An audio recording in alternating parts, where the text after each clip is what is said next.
In the section on child development, adversity, and resilience, we learned about child development and how various forms of adversity, which are amplified in humanitarian settings, can impact children's ability to form the core relationships with families and others that are central to their healthy development.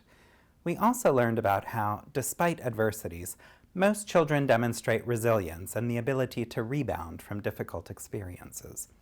In this section, we will continue to concentrate on child resilience, but from a slightly different lens. We will think about how child protection workers can work with children in a way that creates the most space for children to articulate their hopes and needs.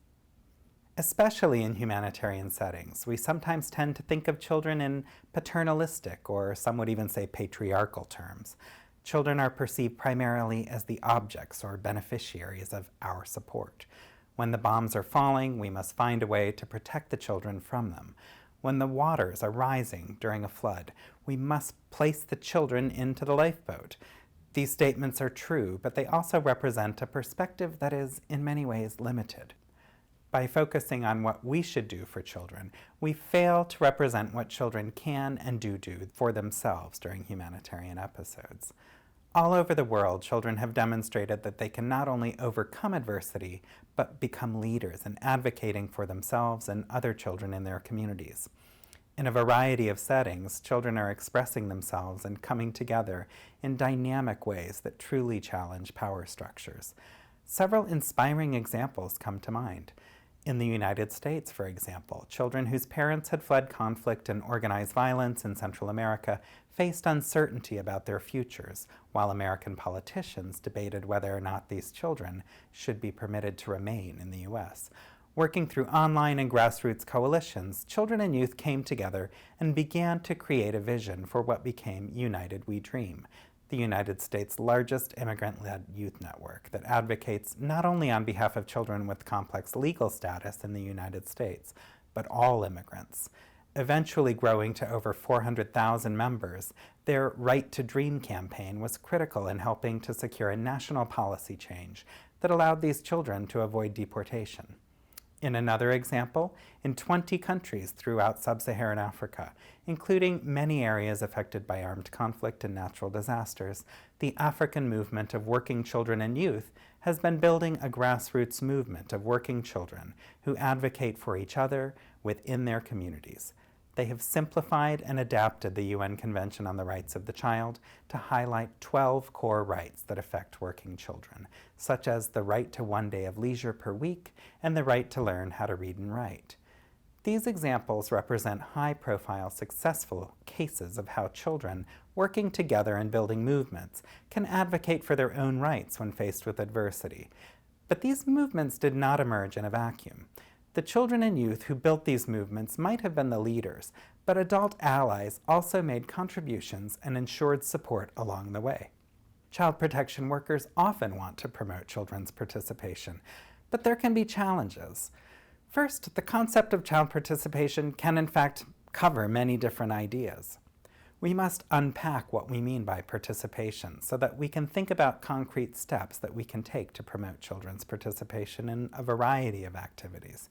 The steps needed to create an appropriate atmosphere for children to share their thoughts and ideas in the context of a case management process, for example, would be different than the actions we need to take to support a child-led advocacy effort. As we think about child participation writ large, being concrete and specific about the context in which we are using the term can help us to make our objectives and our steps clear. Second, there's a cultural bias in settings all over the world that children should be seen and not heard. We are not immune from this bias in our own work as child protection actors. Despite using a language of child participation, the field of child protection can have rather paternalistic overtones. The very language of protection, after all, suggests children's vulnerability rather than their resilience. It also suggests the role that adults play in supporting children. To really think about children's resilience and agency, what if we changed the language and our way of thinking about children?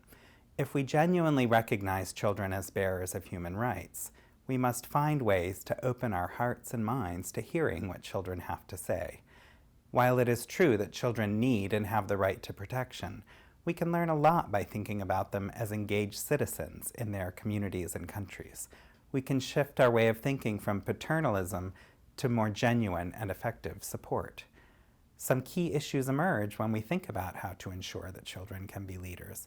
We will delve into the following issues throughout this section. Number 1, children's ability to participate and to demonstrate their agency also changes over time.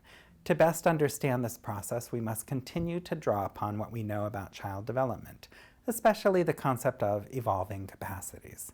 Number 2, when we are working with groups of children, we must be aware that some children are more likely to have the time and resources, including family support, to participate in our activities.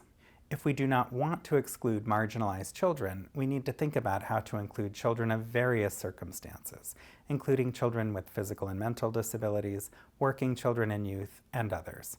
Number 3, even if we ourselves believe in the necessity of enhancing children's participation, it can be challenging to persuade other adults to take children's voices seriously.